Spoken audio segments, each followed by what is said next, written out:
Once upon a time in a bustling city, there lived a tailor named Mustafa. Despite his hard work, Mustafa struggled to support his family. His son Aladdin was known for his laziness and reluctance to work, much to the dismay of his parents. Mustafa worked tirelessly to support his family, but his son Aladdin was lazy and unmotivated. Aladdin spent his days playing in the streets, ignoring his father's pleas to learn the trade. Mustafa, frustrated and desperate, resorted to threatening Aladdin, but his stubbornness prevailed. Mustafa's concern for his son weighed heavily on him, exacerbating his mental illness and leaving him bedridden for much of the time. Tragically, Mustafa's condition worsened, and he eventually passed away, leaving Aladdin and his mother alone. After Mustafa's passing, his wife had no choice but to sell his shop, as it held no value for their lazy son, Aladdin. She took up spinning yarn to support herself and Aladdin, despite the hardships it brought. Aladdin, oblivious to his mother's struggles, whiled away his time playing in the streets. One day, as Aladdin played on the street with other children, a man passing by caught sight of him. Intrigued by Aladdin, he observed the boy closely, assessing his potential for his own purposes. This man was a Moor from the African country of Morocco, known to be a great sorcerer. Having gathered details about Aladdin from his friends, the sorcerer approached him and inquired, "Are you the son of the tailor named Mustafa?" Aladdin confirmed, "Yes, I am his son. My father passed away."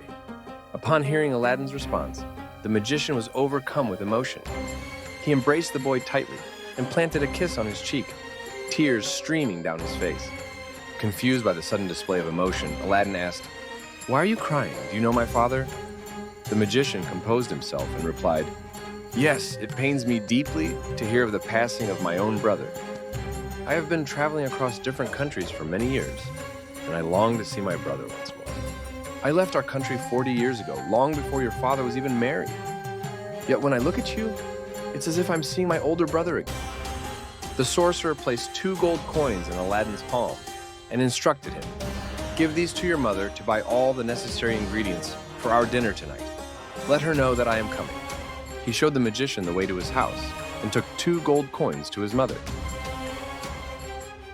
His mother brushed off his words, saying, "As far as I know, your father didn't have any brother."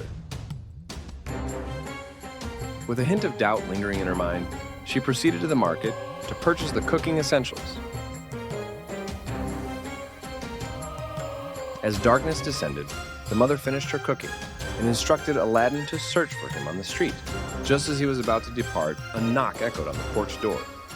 Aladdin answered it, revealing the magician who arrived bearing an abundance of fruits, sweets, and gifts for them. The magician introduced himself, saying, "Don't be surprised that you haven't seen me even once in all the years you spent with him. It has been 40 years since I left. I visited all countries like India, Iran, Arabia, Syria, Egypt, etc. I've been living in Cairo City for many years. There is no other city like it in the world.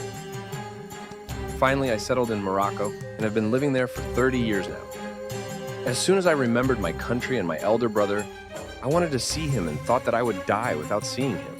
Another anxiety gripped me that no matter how much money I have earned by the grace of God, I wanted to know how my brother's family financial status is now." Hearing all these words, his mother's eyes also welled up with tears. The sorcerer changed the subject and asked Aladdin, "What have you learned for living?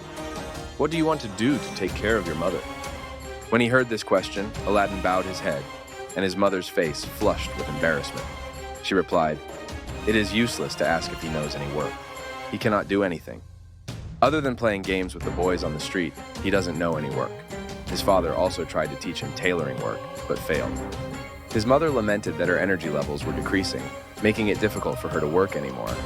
The magician turned towards Aladdin and said, "Being born to a person like my brother, you are born with good intelligence and yet you act like this? Your behavior is not at all good. You should take care of your mother, not the other way around. There are many types of work you can do.